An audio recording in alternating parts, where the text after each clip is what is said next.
Oh, I'm about to have so much fun doing this. Oh, Survivor Series, how you doing? Bada boom, realest guy in the room, and I'm gonna get to that part. But what do I have to say about this show tonight? There's a lot around the board you can really say, and I'm probably going to get a few things out of the way and may reiterate it later on. Number one, SmackDown was buried tonight. They buried SmackDown very badly in a very clean sweep, which was just incredible bullshit to me. Number two, I know people are already saying that this was one of the best shows of the entire year, or this was a great show. Listen, out of 3 matches tonight, in my opinion, this was not that great of a show. There was more bad than good. Okay, there was plenty more bad than good in this show that I can name throughout tonight. That was just bonkers booking in one point. Next point, Takeover was still better. Okay, overall, like I said, Survivor Series may have had three good, really great matches, but that's not going to stop from the rest of it. More bad outdoing good. I still think NXT TakeOver War Games 2 last night was a better show, so I'm going to put that out there right now.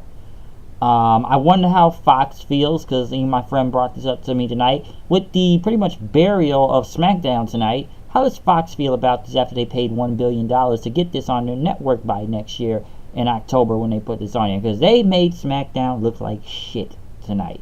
And there's a lot of bullshit on this show, okay? And there's going to be some good parts, but it's a lot of crappy parts too. It really is, because there was last minute match changes, which I'll get to in a second. But when we get to the pre-show, oh god, this thing right here, this just makes no sense for me. And I'm gonna get into how meaningless it is kind of right after. Okay, so we're gonna do this whole 20-man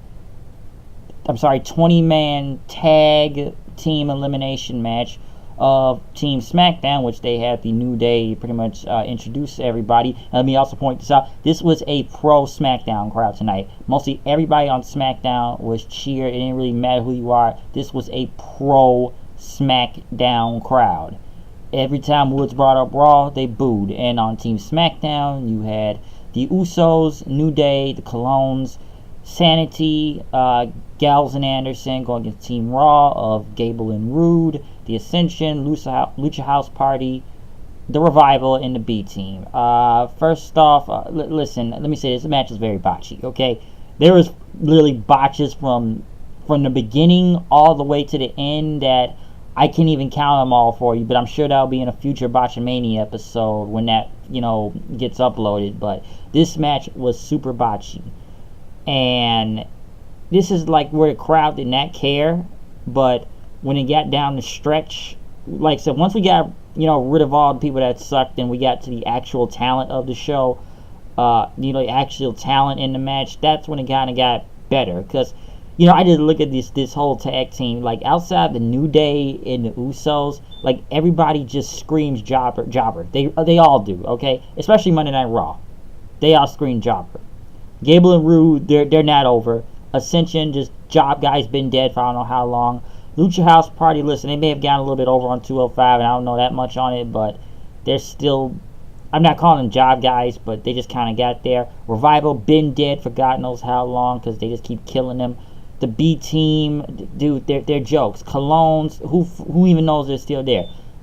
Sanity, they were dead after week 2 they got on here. Gallows and Anderson have been buried ever since that. I don't even want to say they got there, but they've been buried for so long I even forgot. Because listen, it was like trimming the fat once we got rid of the crap. Okay, the Colognes, they were the first ones gone. Who gives a shit? I'm surprised they're even still there. I don't even know how they're still there. Why did they keep them? I don't know. I literally don't know. And after seeing them here, you probably won't see them again in a very, very, very long time. Months, maybe a year. I don't even know. But they're barely here. But like I said, they got rid of them first, because I think the Rival had a shatter machine on them. Gallows, I think Anderson, he pinned the B Team. They were gone next. I believe the Ascension was eliminated. After Woods took him out. Grand Metalik, What is he? Senton on Carl Anderson. They're gone next. Usos took out Lince Dorado, and this is probably where the actual match got good with the teams in, because this is where you actually had the talent in there. First off, there was a lot of dives. Let me say this: it was dive, dive, dive, and I did like that German suplex. Chad Gable did on the Uso from the top rope all the way to everybody on the ground. That was kind of brutal, but good. But once we got to the actual talent of the Revival, Gable and Rude, the Usos, and the New Day, this is where actually the match became entertaining. Okay, this is when it was actually good. New Day hit the up, down, down on Chad Gable, taking him out. Revival take out a Shatter Machine on Xavier Woods after he tried to do that whole rolling. You know, he runs off the top of the ropes and tries to go. I mean, he went for Scott Dawson and hit a Shatter Machine in the air. And when he got to the Usos and the Revival, this is where it was actually good. Which surprisingly, Revival did a lot of dives and stuff, which that's usually not their motto, especially doing suicide dives and jumping off the top rope and everything. But Usos pretty much won and hit the splash, doing like a Roman Reigns Superman punch cock in the fist, paying tribute to their cousin. Listen, SmackDown, I already knew they was going to win this match regardless, okay? They really were. And I'm kind of glad they gave the Revival a bit of a rub, but I've said this, I feel like I've seen a pattern in this now with the Revival. It's like we give them this small little push in a way that they're going somewhere, but then it's kind of like right after that, they just immediately bury these guys right after, because I know somebody told me, like, maybe they're getting a rub now. Maybe they're going to go somewhere since they beat, well, they didn't beat them, but they had a good match with the Usos. That's what I actually thought when they put them against McIntyre and Ziggler. But then what happened next after? They started getting beat by the B team and the Lucha House Party, buried again in the Job Guys. So, listen, Revival have the talent, but honestly, I actually want to know when their contract comes up now that I'm thinking about it, because they just keep killing these guys. They had a good match out there with the Usos, but I don't really think they're going to go anywhere. I honestly believe they will not go anywhere, okay? They're not. I honestly don't believe that. It's like they get these small, little amount of push, and then it's like they take it right back away from them. Just like, kill the guys. That's what they just really do. Next, going into the main show, we had the Women's Survivor Series Elimination Match take off. There was some replacements, though. Because, what was it? Team Raw, Team SmackDown, I believe, came out first. But since people were added at the last minute, Team SmackDown, we had Naomi, Asuka, Carmella, Sonya Deville, and Mandy Rose, which was the last minute. R-Truth was out there. I'm going to get into R-Truth later on, because you're going to see a lot of him throughout the entire night. Versus Team Raw, which for some reason Alexa Bliss is the captain for just the stupidest freaking reason and does nothing. But Mickie James, Tamina, Nia Jax, Sasha, and Bayley, who were added at the last minute because they took out Ruby Riott and Natalya. Since I guess there was mostly heels, I'm glad they at least let them on the team. But then everything on Monday was just dumb, and they didn't forget what happened, but they didn't like what SmackDown did. I will say one noted thing: when Team Raw came out, Nia Jax, who mostly got nuclear heat coming out, the biggest heat after what she did to Becky Lynch. And I'm going to get a little bit more into that in the end, because I kind of figured how Raw was going to win this. Because where do we kind of go off? Number one, they immediately killed Naomi in under a minute. Let's get that part out of the way. Which I think she was supposed to be the captain, because she was talking earlier in the night. And Tamina super kicks her out, which is just dumb. Tamina's pretty much gone next after that. I think she was eliminated by a roll-up then by Carmella. Carmella did a dance break thing. Who was else to get eliminated next? I think Bayley. Yeah, Bayley hit the belly to belly on Carmella, taking her out next in, which I swear to God, Carmella just barely looks unrecognizable at this point. Don't get me started on that. But she was gone then after that. Sasha hit the bank statement on Mandy Rose, taking her out, which I will say for Mandy Rose, I would say it wasn't that bad, but you kind of knew she was going to be the last person picked in this team regardless, because who else were they going to put on this team? Next thing you know, with Bailey and Sonya Deville fighting outside and inside the ring, and she had a belly to belly on the outside. Pretty much both women were eliminated then, so it was pretty much Asuka versus the world, which I should also count. Every time Naomi got inside, not Naomi, but Nia Jax got out in the ring, she was massively booed and looked like anybody attacked her got a big pop. Asuka and Banks were actually putting on a really good match out here. I will say that. I hit a deadly German suplex on Sasha. There was a lot of Asuka and Sasha chants, but as Sasha was going for the top rope, Nia Jax pushed her. Asuka hit the Asuka lock on Sasha, pretty much having to tap out. And then Nia Jax goes in for the kill, hits multiple leg drops and a Samoan drop, killing her. So, hey, we kill Asuka again. Somebody told me she thought she was going to be the sole survivor again because, she did win last year and was the sole survivor. But she made it to the end but was killed. So they continue to kill Asuka again. Listen, they did make her look kind of strong, but they still just kind of murdered her out here in a way. Now, as for the Nia Jax situation, listen, I still think it's kind of dumb. They are really not going to push this girl into something. But listen, we know about the many people Nia Jax has hurt. What is this? They said about 6 people in under 2 years, which is just insane. But we're giving this girl a push. And that they are really not pushing her because now they call her the face breaker multiple times. And listen, I know people are going to say a lot about this, but here's the thing though. She's actually getting heat though. In organic, she's getting nuclear heat. And I'm sure Vince and them are loving that, knowing that it's going to make them money because of this. So, listen, a lot of people are not going to like it. Again, because, come on. I honestly think she's not good in the ring. I gave Nia Jax a chance, but I just think she's just fucking bad, okay? That's my opinion. And, the whole Becky thing, I just feel like it kind of took the cake in a way after what happened. Just, cold clocking her in the face, taking her out, which is just insane. But like I said, people pretty much brought up other injuries, or people she's almost pretty much killed in the ring, nearly almost dropping Charlotte on her head. She hurt Bailey, she has hurt Sasha, she has hurt, Zelina Vega.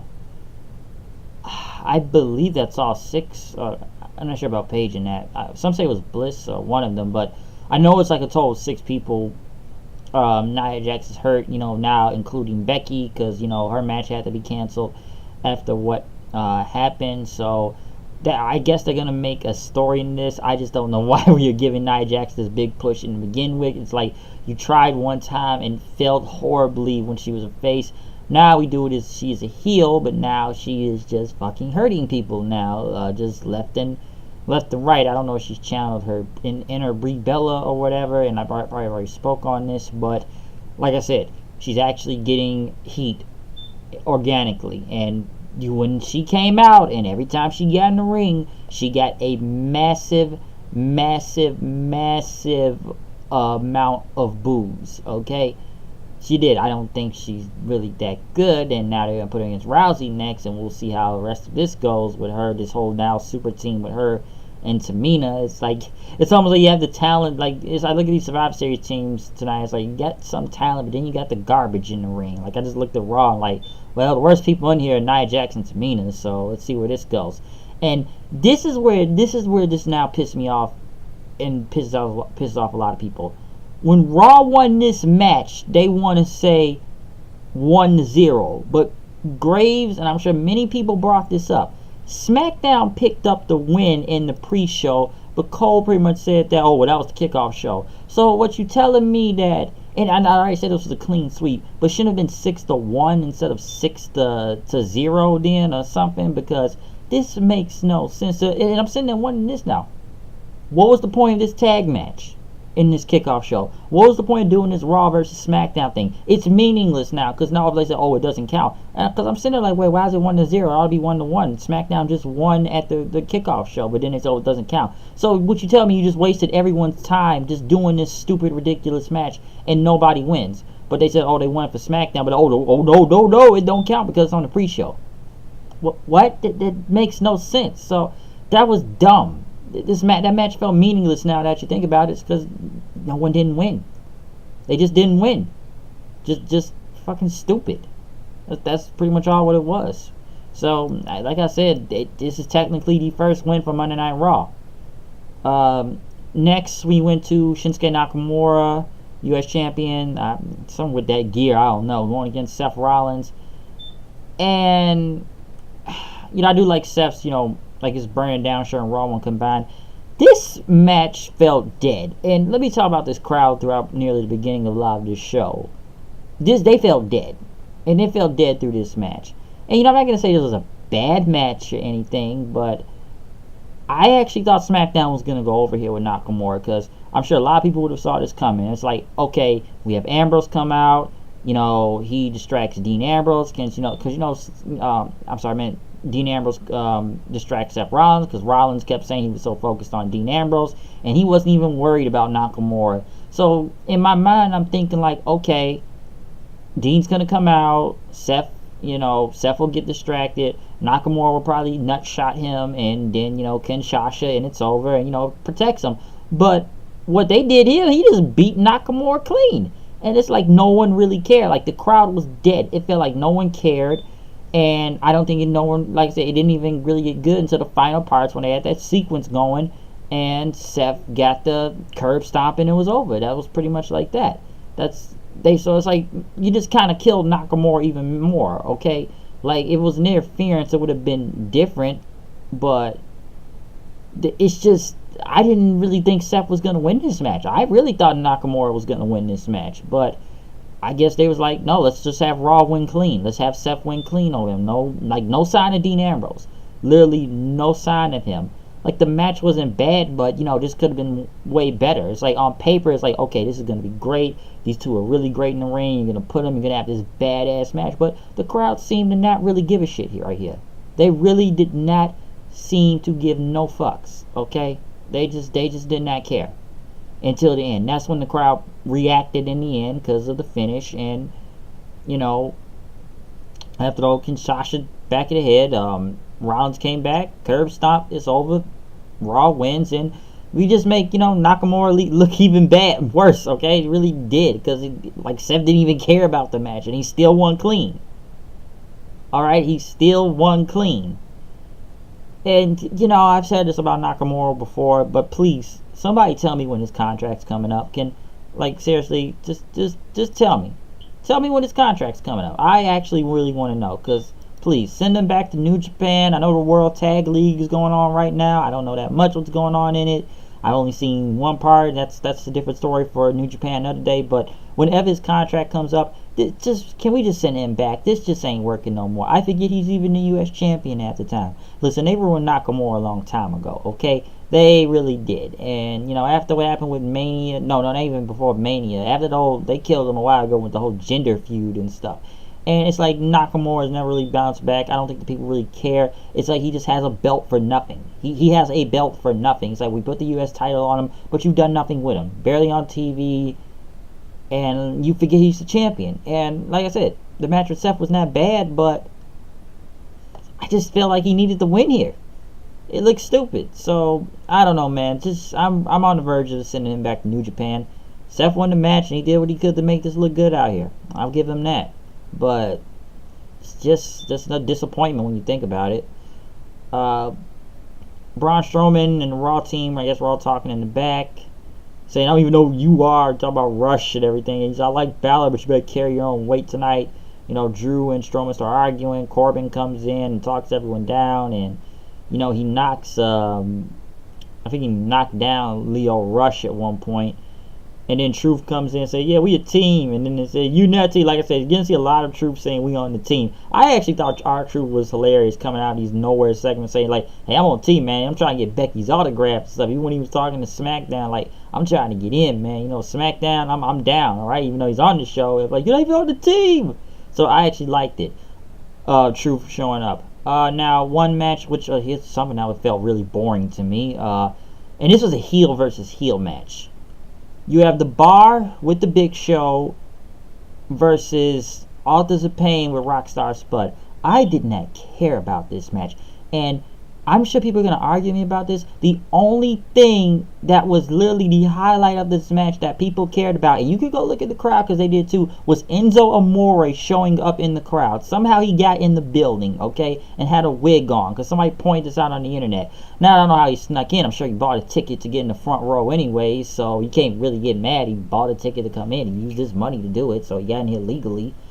But when he stood up and started standing on the chairs, and security had tried to flex him, which I saw the video. Like, I think they said it was the same woman that tried to take down Gronk and everything because she didn't know what was going on and stuff. It's like she had grabbed Enzo. It's like, I know people are already saying he got bodied to the ground, like he nearly did, but it looked like he was able to slip away, and you can see the full video. He put his hands out and he pretty much walked out, so he was escorted out the building. And like, I'll give Enzo one thing, man, he was more over, and people still give a crap because there was a lot of "we want Enzo" chants and "how you doing" chants that no one cared about this tag match. No one just really even care about the tag division. Like, come on, this guy, what did he do? Put a rap album out, I believe, yesterday. And you know what? I haven't even listened to it. And you know what? I may just listen to it now just because of what he did. All right, now I know I heard something about to do with Liv Morgan. He said something, I know it was a diss record about her and that.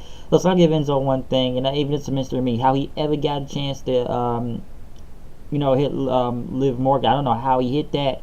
I'm surprised he even got to hit that. So I don't know how he ever did it, but somehow he did. I'll give him one thing on that. Somehow he did. But he was more over than this tag match. Okay? The fact that Enzo doesn't even work here anymore and he showed up in a wig like he invaded the show. Okay? And no one didn't notice it was him until I saw it on the internet. Takes the wig off, have his old shirt on, holding the title belt, saying, "How you doing?" Pretty much people are paying attention to him than they are paying attention to the match. Because at first I thought it was a Y2J channel and beach ball going all in the crowd. But hey, you can say what you want about Enzo. The dude's still over. And I know some people are on the internet saying, "Oh, this guy was a rapist and others." Listen, people, he beat the case. Okay, there were no charges ever filed. He didn't do it. So he kind of beat that thing. That girl was a fucking whack job anyway. I've followed that whole story. She was just some liar, okay? She really was. Like definitely that big of a liar, okay? So, it cost Enzo his job anyways because he never told WWE management about it. But, like I said, the guys out here, like I said, I'm hearing a lot of stories with Enzo and Cass nowadays anyway. Because what? He got kicked off a plane for vaping and stuff. And, I don't know how much of his album sales are, or how much money he's made off of it, but I'll probably look it up. And I may just give it a listen and give my opinion on it. I just may do that, just because of what I saw tonight. Because I swear I hear him like just about him, stories about him or Cass out here. What, Cass is just fat nowadays, so what I keep seeing, looking at the recent photos. So yeah, it's like I just hear like multiple stories with him now. And now this was just another story with Enzo. It just amazed me that he is more over than the people in the ring. And the finish to this tag match was stupid. What? Spud tries to get involved, runs into Big Show. They got him on the apron. This guy pisses his own pants. They start laughing, and Authors of Pain hit up like that neck breaker power bomb on Sheamus, and it was over. So it's almost like, who really cares? It almost like it had Vince written all over it because we gotta make fun of the small guys out there. All right. And no one cared about this match. I say it right now. No one did not care about this match. Enzo Amore was more over. Real One, Enzo, whatever you would call them. That son of a bitch is still over. Okay? I don't care. I still fuck with the guy. Just because, I was hoping he would have said, "And there's only one word to describe you." I was hoping he was going to say soft or something. I actually wanted him to say that. So, he got buzzed on the internet tonight, though. Dude was trending. He was trending. He was more over than this pay-per-view. Because this is where fans got, crappy about it. But we did come into a better match, which was, at first I was going to call this one of the best matches of the night, but this was a really good match, which I'm kind of glad these guys are on the main show now and not being on the kickoff show. Buddy Murphy versus Mustafa Ali for the Cruiserweight Championship. This was a really good match. I got to tell you one thing about Mustafa Ali. This guy can take a hell of a bump. I swear when he fell off the ring near the end to do that 054 move, dude, I swear he bounced his head so hard it was crazy. Even when they were on the top rope and he pushed Ali off of it, knocking into the barricade, looked crazy. Ali hitting a Spanish fly off the announce tables then was really good, which was just insane. And even when he did do that 054 thing, he kicked Ali with a super kick and then power bomb 2 times. There was a "This is awesome" chant, and before I believe Murphy was gonna go for Murphy's Law, Ali was gonna do some. He tried to go off the ropes and everything, but go off the ropes, but Ali hit him with a kick in midair, did Murphy's Law for the win, and won. So it's very fast paced, really good, and yeah, people actually dug it for 205 Loud out there. This is where actually the match was really good, and it was a "This is awesome" chant. It wasn't much from it in a way, but at least it gave the Cruiserweights something on there. I never really believed Mustafa Ali was going to win the match anyways, just because Buddy Murphy won it. Listen, I don't follow 205 all the time like that. Like I do sometimes here and there when it's good, and it's gone to a better show nowadays. It has. So I'm kind of glad they gave the Cruiserweights a little bit of time to shine out here, because a lot of these Raw versus SmackDown matches were just getting fucking trash. Next, Team Raw versus Team SmackDown 5-on-5. Elimination match. Team Raw: Drew McIntyre, Dolph Ziggler, Braun Strowman, Bobby Lashley, and Finn Balor. And Captain Corbin there, rushes out there with him versus SmackDown. The Miz, I guess he was the captain. Shane McMahon, Rey Mysterio, Samoa Joe, and Jeff Hardy. Which immediately when this match starts, you got Joe trying to talk about Raw, and here's the thing, he goes in for the Coquina Clutch and stuff on McIntyre because he was arguing with Strowman. McIntyre just dodges it, Claymore kicks him in like 30 seconds, and the fans boo and chant bullshit. Now, I don't know if Samoa Joe was hurt or if they just really hate this fucking guy in the back, because I want to know who he pissed off, because first off, when I'm looking at this whole Raw team, it's nothing but giants. It's literally all giants on this team. And I'm thinking Joe was like mostly the probably other really biggest threat on Team SmackDown. But the fact that they eliminated him in 30 seconds, I was like, the crowd said, what kind of bullshit are they pulling here? It's like, is he hurt? Or do they just hate him that much? Listen, Samoa Joe, I just feel like they've had him lose so many times ever since the whole AJ match, because he never was really going to get the title. He lost to AJ then just too many times, and he's never came back from it. And, because all they really did was, make him into a stalker against AJ Styles. That's all they really did, was him stalking his wife, and that whole feud felt like Mick Carter for the WWE Championship. So, just the fact that he was eliminated was just, I didn't know what the fuck to believe when he did that. Like, I said, what a bunch of bullshit right with that. So, it's because I don't know. I don't know who Samoa Joe pissed off in the back. I don't know if he's really hurt. I don't know the whole story behind that, but I'll admit that was bullshit to what happened. But next thing you know, in this match, who is going in there next? And after that, Shane McMahon and Dolph Ziggler, which they kind of talked about the whole Crown Jewels final tournament thing, and those two go at it for a minute. Then, as I think Strowman was arguing with McIntyre again, trying to tagging themselves in. Strowman and McIntyre started pretty much fighting each other. The SmackDown guys get involved and start punching each other, even though Raw's beating each other up, so why they even involved? SmackDown pretty much just started jumping Strowman into the ground, beating the crap out of him at one point, and they threw him on, Ray hits a 619. They got him on the outside. Dude didn't take the announce table apart. Shane, of course, got to do that elbow from in midair and take Strowman out of the match. Was it Mrs. Awesome chant at one point then? Because next Balor was going in, which was actually really good when Balor got in, since McIntyre wasn't really trying to tag him, and he kicked McIntyre and just started going in on everybody, and double stomps on Miz and takes him out. It was him and Rey Mysterio then. Balor had avoided the 619 and hit a sling blade on Mysterio, and he got to hit the coup de grace with Mysterio dodge, hit another 619, dropped the dime into a frog splash in a way, takes out Finn Balor. So Mysterio took out Balor. Balor had a little bit good spurt out there, I'll give him that. Bobby Lashley then went after Mysterio then, but Ray was able to get out of that Dominator move. Jeff Hardy was in there then next between him and McIntyre. Ray, I think he lost that shirt at one point because everybody had to wear SmackDown shirts out there. But I think Ziggler was taken out next in. because yeah, Jeff did. What did Jeff do? He did like a swanton on Ziggler, but Ziggler held his knees up. Then Miz was able to pretty much get in the ring, and he pretty much put Shane in, which he did the coast to coast, and take out Dolph Ziggler. So Shane McMahon got it. Was able to take him out. Then it was a 4-on-3, I believe. After that, Miz pretty much took out Lashley then, and his thing, Miz was back in, and Shane McMahon is pretty much slow at this point, and because he's the best in the world, but he's moving slowly, so he wanted him to do another coast to coast. It's like Miz was relying on Shane. It's like Miz was being the captain, but he was relying on everyone else to get the job done, so he didn't have to do anything. And Shane slowly gets to the other side of the ring to do it, just goes in for the coast to coast, but Strowman knocks him down like a fly. Shane's down. Hardy goes in after that in the twist of fate on Strowman, but Strowman pretty much picked him up and power slammed him. Jeff Hardy's gone. Mysterio comes in, tries to hit a 619. Strowman catches him. Mysterio's gone. And next it's Miz and Shane next. They're the last ones there.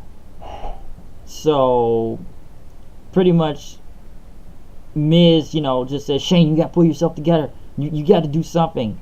Which Strowman knocks him down, catches Miz, power slams him. Shane McMahon. So it's pretty much now Shane versus the world. And it's one thing I've noticed about these Survivor Series matches every year, and Shane McMahon is now winning them a lot. He's always the sole survivor, somehow. But he's the best in the world, folks. He's the best in the world. So it's Shane versus Strowman, McIntyre, and Bobby Lashley, the Giants. And Super Shane, I guess, was about to come in since he was on his own, and he said, come on, trying to pull himself together.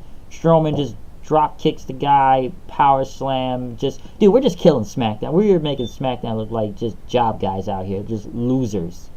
Incredible losers tonight. And, Strowman won. And then Corbin attacked Strowman from behind as the rest of Raw held all their hands together. Strowman looked on, but, man, that's why Shane wasn't into that match, though. He's the best in the world, okay? He is the best in the world. That's what he's supposed to be. That's what we're billing him as. So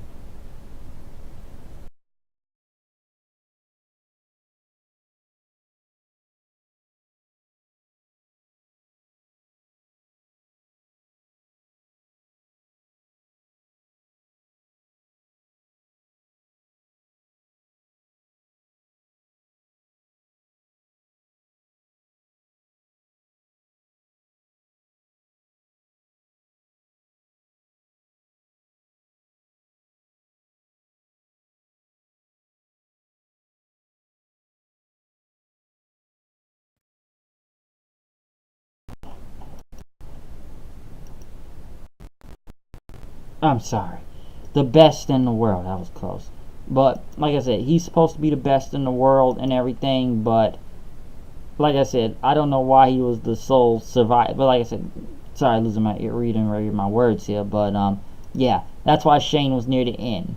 So, SmackDown, we're just making these guys look bad. They made Strowman, of course, into a one-man army half the time, and dude, I just looked at this team on SmackDown, and even I had to think, I don't think they were ever winning just because they were going against the land of the Giants.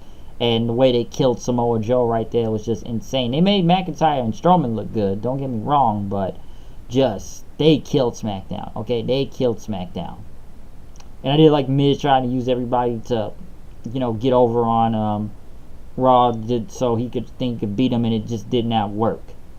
But what else did they go to? They went to Seth Rollins, they pretty much announced he will be defending the Intercontinental Championship against Seth Rollins. At Dean Ambrose at TLC. But then, which we go into next, this is where the last of the show really got good. This is probably the best.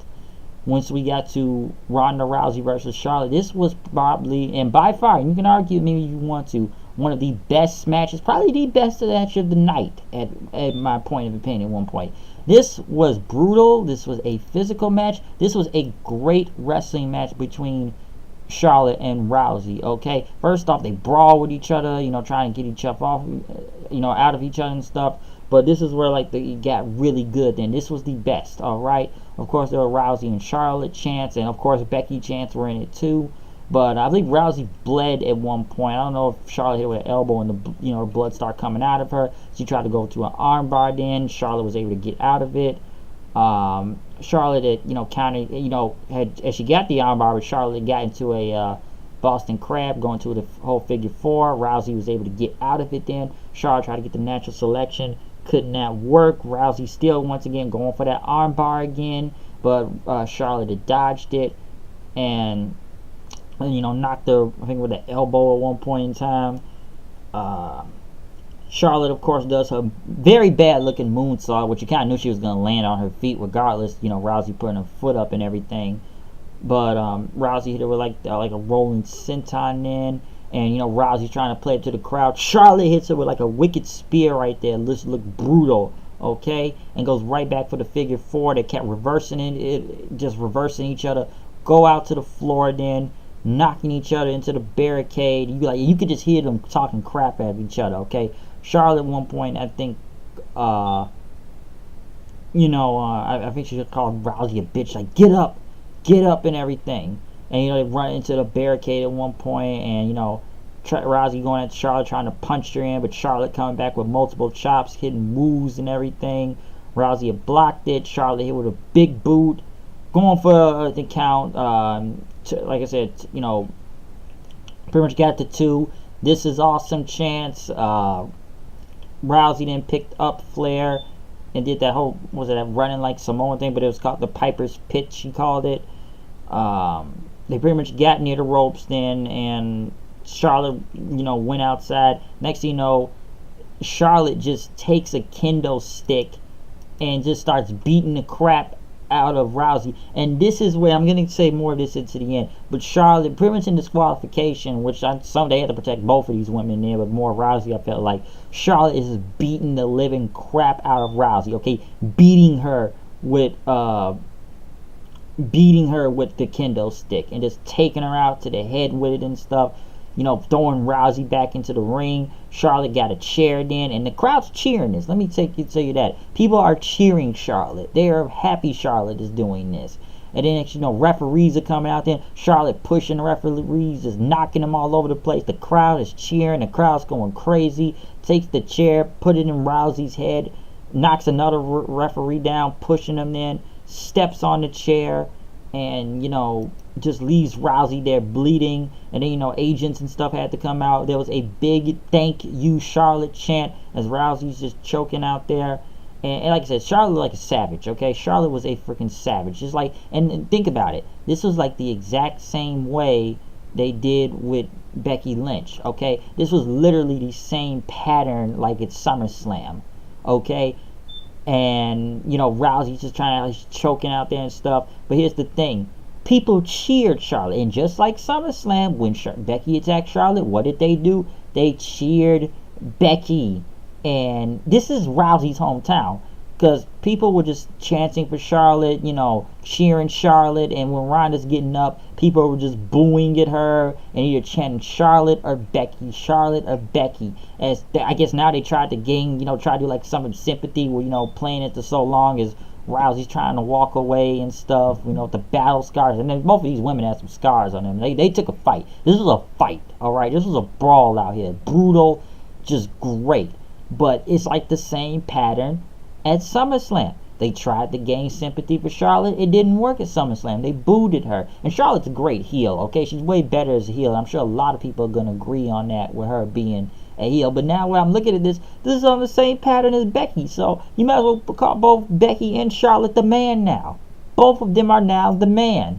So SmackDown just kills them out there tonight. Now I know people thinking this is going to set into a 4 horsewomen thing going on, but I don't know how long Shayna Baszler will still be in NXT. She did retain the NXT title the night before, so I think she's got a whole thing on Kairi Sane in them right now. I don't know about the other two, Marina Shafir and Jasmine Duke. I don't know how they're good in the ring. I don't know. I didn't in the whole MMA thing, but some say this is now setting up the whole thing for 4 horsewomen versus 4 horsewomen battle, something. And with both of them not even winning disqualification, I'm sure we will see more of this at WrestleMania. Some believe this will be a triple threat at WrestleMania between Charlotte, Becky, and Rousey or whatever 4 horsewomen thing they do. I still don't think it's going to be the main event of WrestleMania, someone putting out. But this is now probably building to something big, okay? But now it's almost like you tried to turn, it's like now you technically Charlotte's a heel, but now they look at her as a face, so it's almost like the Becky effect again. You know, Becky was technically a heel, but they all cheered her, chanted her name every week, but they had no choice to turn her face. So was it going to be the same thing with Charlotte now? Yes. Now she is heel, but they look at her as a face. So I bet you right now, just like Becky, they're going to have to come out, try to cut some scathing promo and everything. But this is the thing. People are going to cheer. And, you know, in fact, if they had Becky and Charlotte come out, you might as well just team them together now. They'd be the biggest women in the WWE right now and the most over. Like, Becky's already over, okay? Whatever the new Stone Cold. But you might as well throw Charlotte right with it, too. Might as well be the new Ric Flair, which I've already said already. Make it to a major heel like that. She kicked the living crap out of Rousey out there after the whole match. But it was brutal. It was good. It was really good. That's why I feel like it was one of the best matches of the night. But it's kind of crazy when Rousey's in her own... Well, I think she is from L.A., if I'm correct. You know, from her hometown. And the people booed her. They didn't care. There was a thank you Charlotte chant. And, you know, this doesn't really matter about the whole point system with Raw versus SmackDown. Because they already buried SmackDown already. They've already have. But this was probably one of the best matches of the night between Charlotte and Ronda Rousey. Yes, this could have been done at WrestleMania, which I'm sure all are saying. But they did it tonight, and it was good. It was really good. Say what you want about it, but I liked it. And I got no problem. It was probably one of the best things.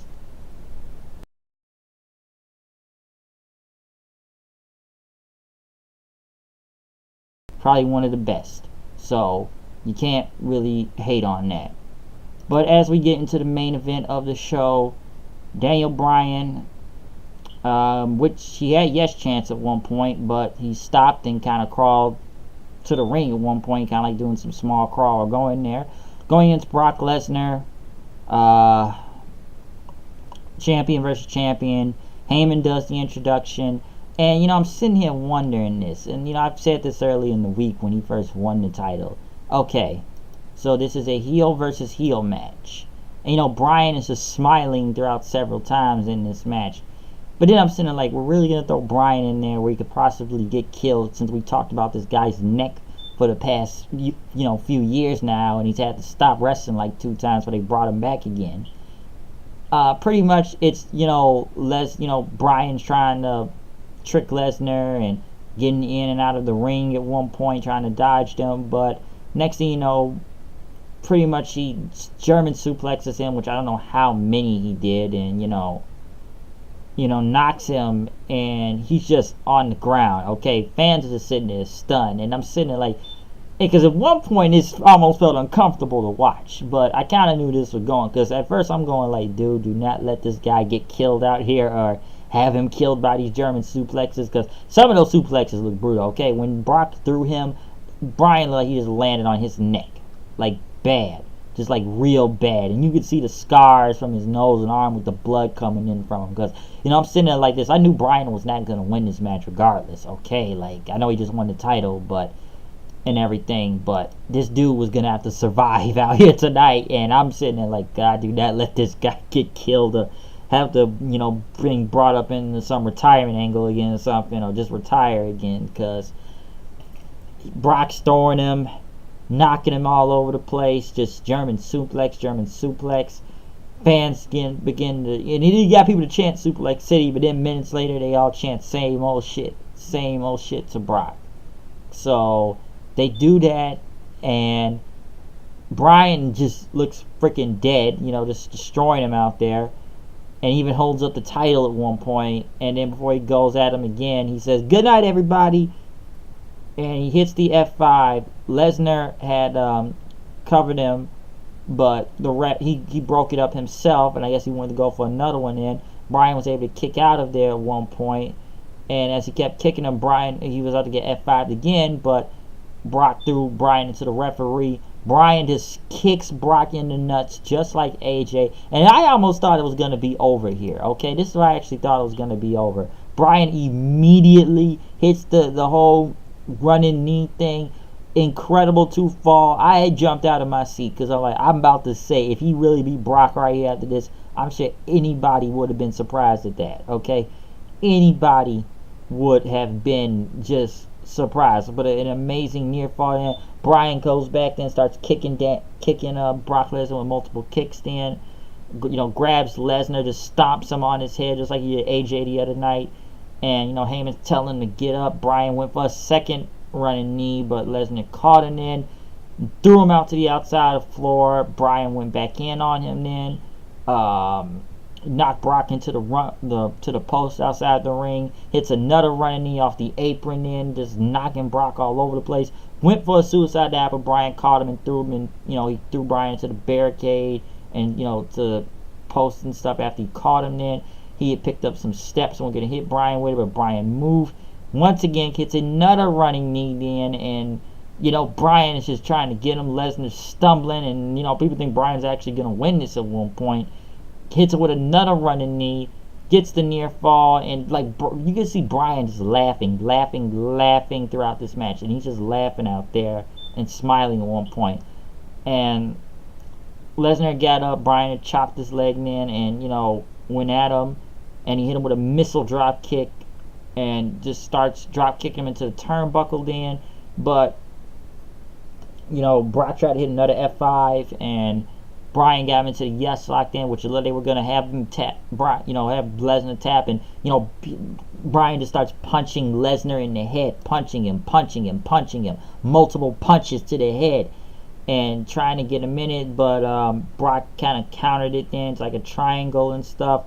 Picks up Bryan, F5, clean win. So this was a very good match, I'll admit. Listen, I don't think Bryan was ever going to win here, and I knew he was most likely going to get murdered out here, but he just smiled as Brock, just looked on. I'm sure Bryan's thinking to himself, I freaking survived this match against this maniac, and I made it. I still think it's weird that they did a heel versus heel dynamic and have Bryan as the champion at the last minute, but I don't think people really want to see AJ Styles lose again, because I really thought that was coming. But like I said, it's supposed to be a heel versus heel, but they have sympathy for Bryan, and he's supposed to be the heel out there, okay? But this match was still really good, and closed the show on a high note, and people got really excited for it. Maybe we'll see something like this again in the future, but this was where a Raw had a clean sweep. Why they had a clean sweep and bury SmackDown tonight, I don't know, because you made SmackDown look like crap. It's almost like you don't even want people to watch SmackDown. Like, why would we want to watch a show with a bunch of losers right now that got the crap kicked out of them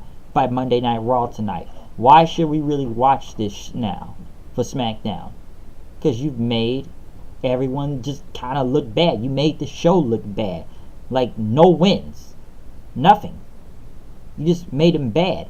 But, overall, Survivor Series itself, listen, this was still not a good show in my opinion, okay?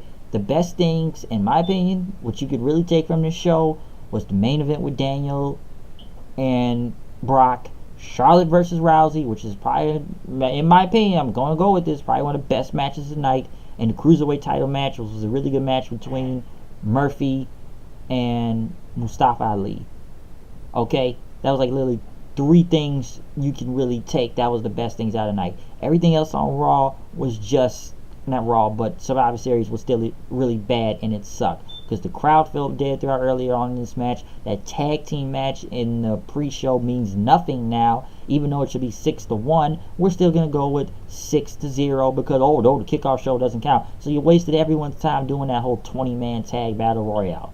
You just wasted everyone's time. Yeah, I got down with the good and the stretch when it got close to the final 4 teams that actually had talent, but you wasted the time out there.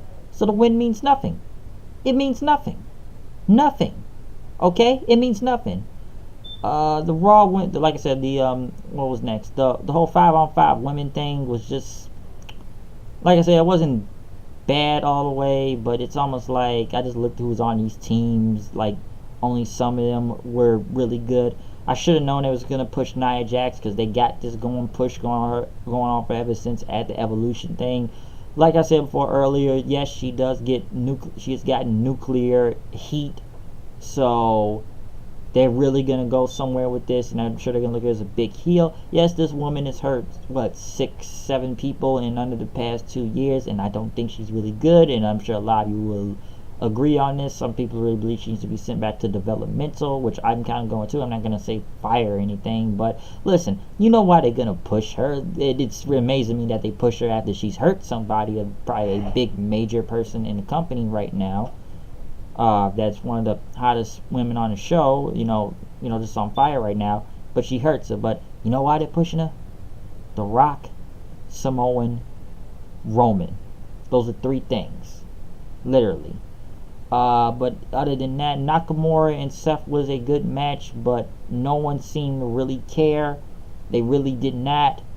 I just think Nakamura just needs to gotta go back to NJPW at this point, because this just ain't working out anymore. And it was a good match, but it was nothing really to write home about either. Crowd was dead. They didn't care. It didn't get good till down the stretch. And like I said, I actually thought Nakamura was gonna win. I think he needed the win, because this guy barely wins, but he's the U.S. champion. So I don't know, man. It just that was just really dumb. It just was just kind of bad, really. But Seth didn't even care about the match, but he still went over though.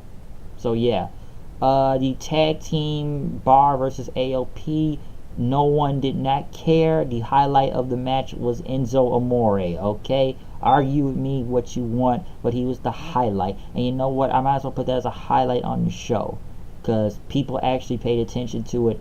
And people chanted, "We want Enzo," or "Let him stay." They would "Let him stay" chants. So a guy that does not even work here anymore, and I'm sure people probably go listen to his rap album now, do not even care about any of the tag teams in the ring.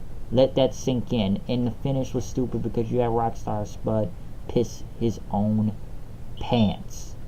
The Raw versus SmackDown match was 5-on-5. It was entertaining on some parts, yes, but dude, they killed Samoa Joe. Shane McMahon is always the sole survivor for some reason. Raw just landed the Giants, killed everybody, and that's just pretty much it from that. Is any other matches I'm really forgetting? Like I said, Cruiserweight was good. The final two matches were really great, and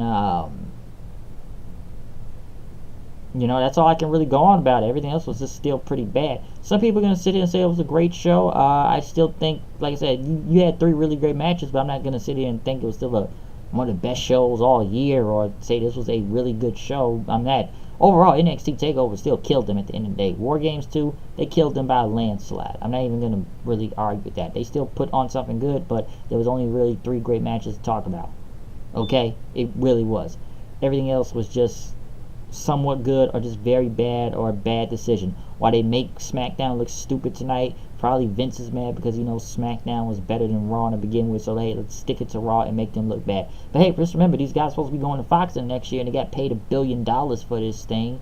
But I don't know how they feel about it after they just made SmackDown look like a bunch of losers tonight. They made it look like jobbers. They just jobbed out SmackDown. They made them look horrible. Lost every match.